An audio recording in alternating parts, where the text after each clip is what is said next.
영화 속 무기들을 파헤쳐보는 시간. 오늘은 제2차 세계대전 당시 독일군이 자랑하던 최강의 병기, 모든 전차병의 공포이자 선망의 대상이었던 티거 전차에 대해 이야기해보고자 합니다.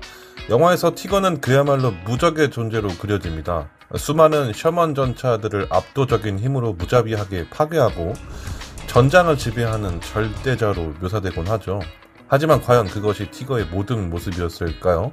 오늘은 영화가 미처 알려주지 못한 티거 전차의 숨겨진 비밀과 역설적인 운명을 깊이 파헤쳐 보도록 하겠습니다. 티거 전차의 정식 명칭은 판처 캄프바겐 6호 티거입니다. 이 전차는 1941년 독소전쟁 발발 후에 소련군의 T-34 전차와 KV-1 중전차의 등장에 충격을 받은 독일군이 기존의 전차로는 승산이 없다고 판단하면서 개발이 시작되었습니다. 히틀러는 T-34와 KV-1을 압도할 수 있는 무적의 전차 개발을 직접 지시했고, 이에 헨쉘과 포르쉐를 비롯한 여러 회사가 치열한 경쟁을 벌였습니다. 결국 헨쉘이 제출한 설계안이 최종적으로 채택되어서 1942년 8월부터 생산이 시작되었고, 티거는 레닌그라드 전선에서 첫 실전 투입됩니다. 당시 티거를 처음 본 연합국 병사들은 그 거대한 덩치와 무시무시한 주포에 경악했고, 티거는 곧 전장의 지배자로 군림하게 되죠. 티거는 2차 세계대전 전차 중 가장 뛰어난 장갑 방호력과 화력을 자랑했습니다. 그 핵심은 바로 두터운 장갑과 8.8cm 주포에 있었습니다. 티거는 전면 장갑이 100mm, 포탑 전면 장갑이 120mm에 달하는 엄청난 방호력을 가졌습니다. 이는 당시 연합군의 주력 전차인 셔먼이나 T-34 전차의 주포로는 근거리에서도 정면을 관통하는 것이 거의 불가능했습니다.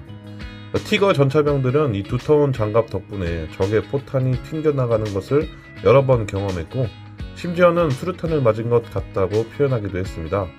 이 덕분에 티거는 압도적인 생존력을 자랑하며 전장에서 적들을 공포에 떨게 만들었죠. 화력면에서는 전설적인 8.8cm 주포가 티거의 상징이었습니다. 원래 대공포로 개발되었던 8.8cm 포를 전차포로 개량한 이 주포는 엄청나게 높은 초기 탄속과 관통력을 자랑했습니다. 1.5km가 넘는 거리에서도 연합군은 어떤 전차든 손쉽게 격파할 수 있었고, 이는 티거가 적 전차를 안전한 거리에서 먼저 공격하여 제압하는 데 결정적인 역할을 했습니다. 영화는 티거의 뛰어난 성능만을 보여주지만 현실의 티거는 치명적인 약점을 안고 있었습니다. 가장 큰 문제는 기계적 신뢰성과 생산성이었습니다.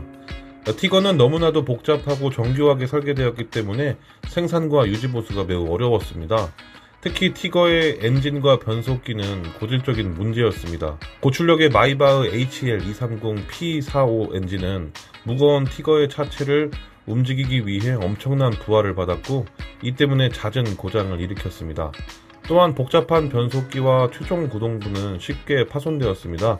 수많은 티거 전차가 전투 중이 아닌 이동 중에 고장으로 버려지거나 파괴되었던 사실은 티거의 비극적인 운명을 단적으로 보여줍니다. 이러한 문제들은 티거가 독일의 과잉 설계 철학을 극명하게 보여주는 사례였습니다.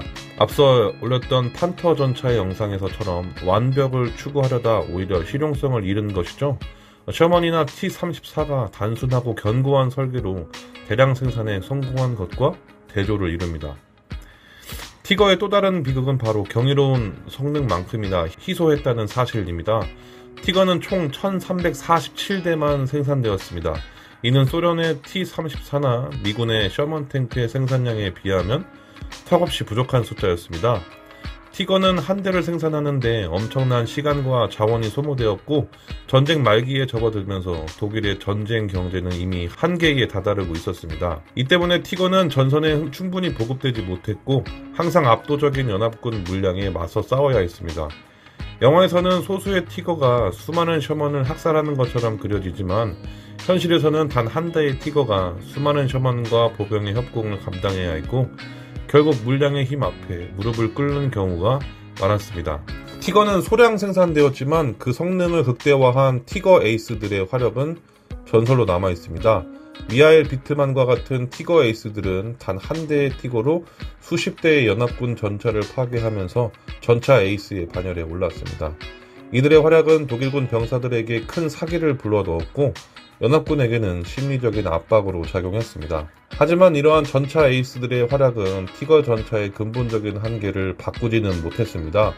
티거는 전술적인 승리를 가져올 수는 있었지만 전략적인 판도로 뒤집을 수는 없었습니다. 독일군이 한 대의 티거를 잃을 때마다 연합군은 수많은 셔먼과 T-34를 생산해서 전선에 투입할 수 있었죠. 결국 물량의 힘은 티거의 뛰어난 성능을 압도했고 독일의 패배로 이어졌습니다. 영화는 티거를 종종 무적의 존재로 묘사합니다. 하지만 티거는 단순히 무적의 전차가 아니었습니다. 그것은 당시 독일이 가진 모든 기술력을 총동원하여 만든 야심작이었지만 동시에 전쟁의 막바지로 치닫는 독일의 비극적인 현실을 보여주는 존재이기도 했습니다. 정교하지만 쉽게 고장나고 강력하지만 충분히 생산되지 못한 티거는 독일의 기술력과 전쟁 경제의 몰락을 상징하는 역설적인 무기였죠. 티거는 전차전의 새로운 기준을 제시한 혁신적인 전차였지만 동시에 양보다 질을 추구했던 독일의 군사 전략이 결국 실패로 돌아간 가장 극명한 사례이기도 합니다. 연합군은 셔먼 탱크의 물량과 함께 티거의 고질적인 약점을 공략하면서 전쟁의 승기를 잡았습니다. 티거 전차는 전쟁의 참혹함 속에서도 군사기술의 아름다움을 보여주는 존재였습니다. 그 위압적인 모습과 강력한 성능은 전차 매니아들 사이에서 전차의 왕으로 불리기도 합니다. 하지만 그 아름다움 뒤에는 수많은 병사들의 희생과 전차의 잦은 고장, 그리고 결국 패배로 이어진 독일의 비극적인 역사가 숨겨져 있습니다. 티거 전차는 우리에게 무기의 본질에 대해 다시 생각하게 만듭니다. 아무리 뛰어난 성능을 가진 무기라도 생산과 유지보수의 한계를 극복하지 못하면 전쟁에서 승리할 수 없다는 교훈을 남겼습니다. 영화에서 묘사되는 모습만을 보고 티거를 평가하는 것은 이 위대한 전차가 가진 진정한 가치와 비극적인 운명을 모두 놓치는 것입니다. 오늘 티거 전차의 숨겨진 비밀을 파헤쳐봤습니다. 다음 시간에는 또 다른 영화 속 무기의 흥미로운 이야기를 가지고 돌아오겠습니다. 지금까지 시청해주셔서 감사합니다. 문화예술 갤러리의 갓범스였습니다.